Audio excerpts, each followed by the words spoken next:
Oke, video pada kali ini kami tujukan kepada semua pelajar STPM SEM 1 yang mengambil subjek pengajian am. Kami dari Kumpulan Sesuko akan membincangkan Badan Perundangan Negeri. Welcome to my channel.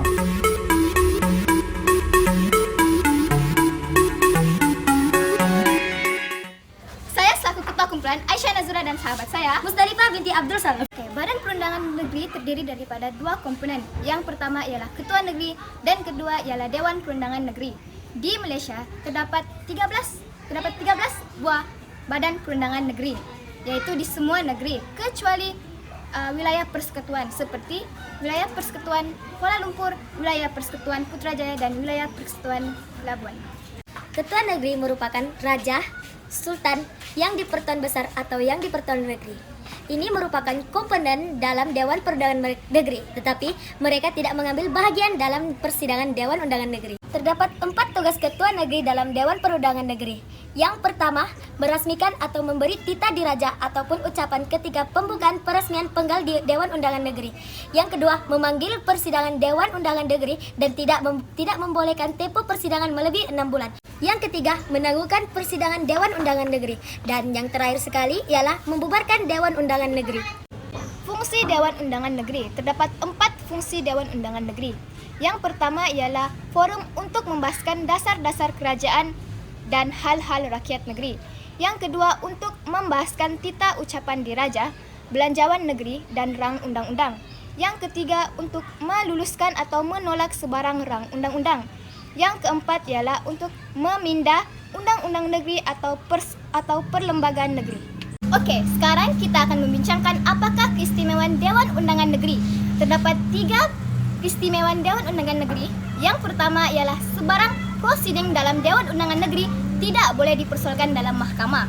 Yang kedua, ahli Dewan Undangan Negeri tidak boleh didakwa atas apa-apa yang diperkatakan dan pengundian yang dilakukannya di dalam Dewan Undangan Negeri. Yang ketiga ialah seseorang tidak boleh didakwa atas menyiarkan liputan atau persidangan dalam Dewan Undangan Negeri. Seterusnya, keanggotaan ahli Dewan Undangan Negeri. Kelayakan untuk menjadi ahli Dewan Undangan Negeri bukan seorang yang muflis, berumur 21 tahun ke atas dan merupakan warga negara Malaysia, bermastuatin di negara berkenaan, mewakili parti politik tertentu atau menjadi calon bebas, tidak pernah didenda melebihi RM2.000 ke atas, tidak pernah dipenjara melebihi 1 tahun, tidak memegang jawatan berpendapatan atau bergaji, dan sempurna dari segi akal. Oke. Sebagai seorang ahli Dewan Undangan Negeri, ahli mestilah menang dalam pilihan raya kawasan Dewan Undangan Negeri. Ahli boleh menjadi ahli Dewan Rakyat sekiranya menang dalam pilihan raya parlimen atau boleh menjadi ahli Dewan Negara jika dilantik ke Dewan Negara. Ahli mestilah mengangkat sumpah memegang jawatan ahli Dewan Undangan Negeri.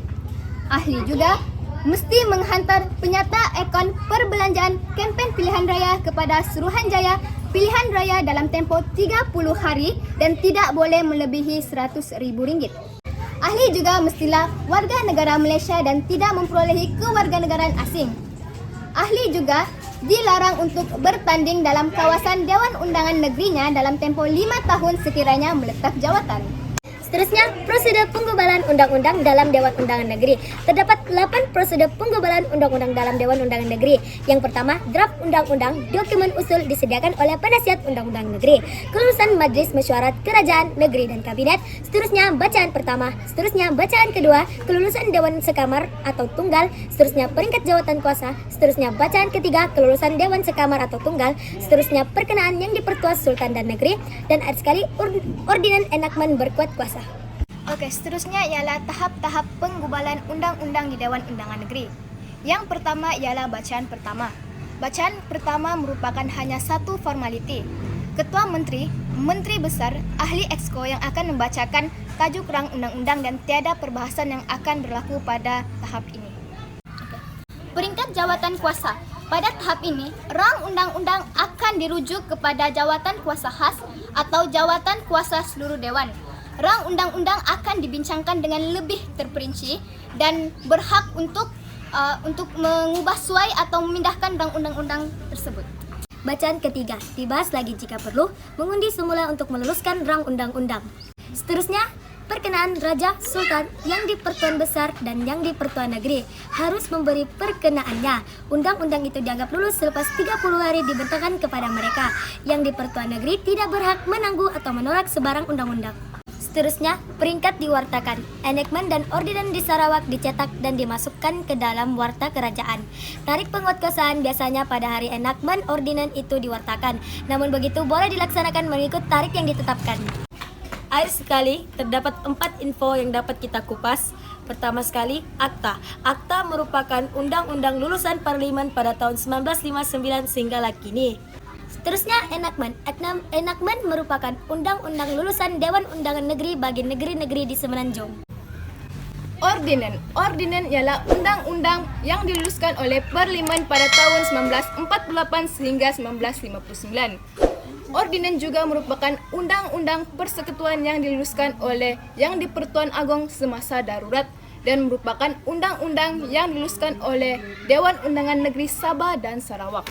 Akhir sekali ialah perundangan kecil. Perundangan kecil merupakan apa-apa pengisytiharaan, perintah, peraturan atau surat lain yang diperbuat mengikut mana-mana enactment atau ordinen atau kuasa lain yang mempunyai kuat kuasa perundangan. Oke, sekian terima kasih dari kami. Saya Aisyah Nazura dan sahabat saya Musdalifah Salam dari kumpulan Saisko. Don't forget to subscribe. Yes.